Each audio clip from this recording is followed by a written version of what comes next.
नमस्कार।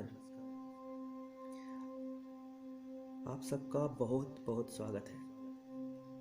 आज हम रेकी के इतिहास, रेकी कहाँ से आई, क्या इसके उपयोग हैं, कैसे ये काम करता है, कैसे ये सीखा जा सकता है, क्या इसके कोई नुकसान भी हैं या फ़ायदे ही फ़ायदे हैं, सभी चीज़ों के बारे में आज हम विस्तार से जानेंगे। सर्वप्रथम बात करें रेकी के बारे में, तो रेकी एक आध्यात्मिक विकास पद्धति है जिसका विकास 1922 में मिकाओ उसुई ने किया था। यह तनाव और उपचार संबंधी एक जापानी विधि है जो काफ़ी कुछ योग जैसी ही है। काफ़ी इसके बारे में मान्यता है कि रेकी का असली उद्गम स्थल भारत ही है। सहस्रों वर्ष पूर्व भारत में स्पर्श चिकित्सा का ज्ञान था। अथर्ववेद में इसके प्रमाण पाए गए हैं। यह विद्या गुरु शिष्य परंपरा के द्वारा मौखिक रूप में विद्यमान रही है। लिखित में यह विद्या न होने से धीरे धीरे इसका लोप होता चला गया। 2500 वर्ष पहले बुद्ध ने यह विद्या अपने शिष्यों को सिखाई, जिसे देशों में समय समय में जंगलों में घूमते हुए उन्हें चिकित्सा सुविधा का अभाव न हो और वह अपना उपचार खुद कर सके, इसलिए उन्हें सिखाया गया था। भगवान बुद्ध की कमल सूत्र नामक किताब में इसका कुछ वर्णन है। यहाँ से यह भिक्षुओं के साथ तिब्बत और चीन होती हुई जापान तक पहुँची है। जापान में इसे पुनः खोजने का काम जापान के संत डॉक्टर मिकाओ उसुई ने जीवन काल में 1869 से 1926 में किया था। इसकी विचारधारा अनुसार विरजा जीवित प्राणियों से ही प्रभावित होती है।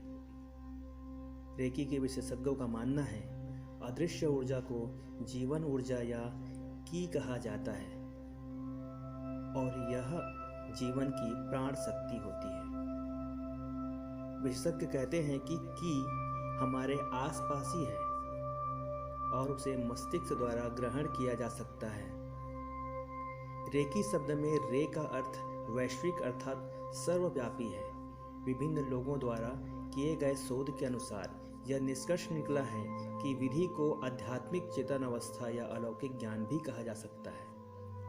इसे सर्व ज्ञान भी कहा जा सकता है।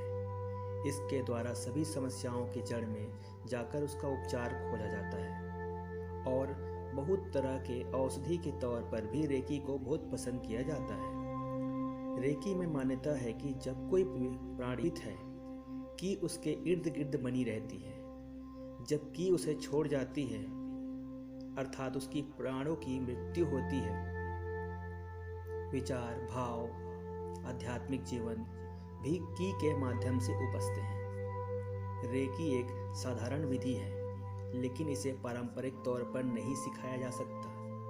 विद्यार्थी इसे रेकी मास्टर से ही सीखता है। इसे अध्यात्म आधारित अभ्यास के तौर पर जाना जाता है। चिंता, क्रोध, लोभ, उत्तेजना और तनाव शरीर के अंगों और नाड़ियों में हलचल पैदा कर देते हैं, जिससे रक्त धमनियों में कई प्रकार के विकार उत्पन्न होते हैं। शारीरिक रोग इन्हीं विकृतियों के परिणाम हैं। शारीरिक रोग मानसिक रोगों से प्रभावित होते हैं। रेकी बीमारी के कारण को जड़ मूल से नष्ट करती है, स्वास्थ्य स्तर को उठाती है, बीमारी के लक्षणों को दबाती नहीं, बल्कि रेकी द्वारा मानसिक भावनाओं का संतुलन होता है और शारीरिक तनाव, बेचैनी व दर्द से छुटकारा भी मिलता है। रेकी गठिया, दमा, कैंसर, रक्तचाप, पक्षाघात, अल्सर, एसिडिटी, पथरी, बवासीर, मधुमेह, अनिद्रा, मोटापा, गुर्दे के रोग, आँखों के रोग, स्त्री रोग, बांझपन, शक्ति शून्यता और पागलपन तक दूर करने में समर्थ है। इसके द्वारा विशिष्ट आदर्शों के अधीन रहना होता है। संस्कृत शब्द प्राण इसी का पर्यायवाची है। चीन में इसे ची कहा जाता है। रेकी के विशेषज्ञ नकारात्मक ऊर्जा को समाप्त कर उसे सकारात्मक ऊर्जा में बदलने पर जोर देते हैं।